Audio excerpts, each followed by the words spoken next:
put our lives on the line for others, nothing you and I can do will compare or even come remotely close to the sacrifice and acts of bravery our veteran compatriots showed during the Bataan Death March ever. Still, those in Generation Z can begin by simply rising up early to make one's bed and prepare for the day's work ahead, which our Ralph Tupisa sums up in his report. April 9th, Day of Valor. One of the most anticipated days for Filipinos. But why really? Namamasyal po kami, nagpapahinga, family day, ganun po.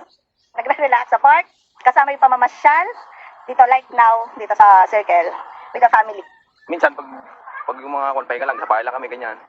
Tutulog, pahinga, ganyan. Gawain bahay. In other words, the sacrifices and the heroic acts of the past has paved the way for us all to enjoy a day of rest in the present. But let's be real for a moment. In 1942, this day was not about rest. April 9 marks the fall of Bataan into Japanese hands during World War II. Not because the soldiers ran out of courage. In fact, they continued their sacrifice through the Bataan Death March. A walk with no choice, no day off, no sick leave, and definitely no long weekend. Para po, alalahanin po natin yung mga sakripisyo po ng mga sinaunang sundalo at para po mabigyan tayo ng kalayaan ng mga Pilipino. Para hindi natin sila nakakalimutan ko commemorate yung mga ginawa nila sa atin para makalaya tayo from the Japanese invasion.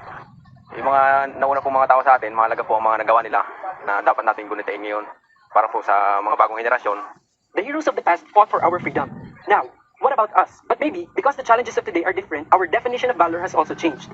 Para sa pamilya po, para sa pag-aalaga sa pamilya, para po maging mabuting ina.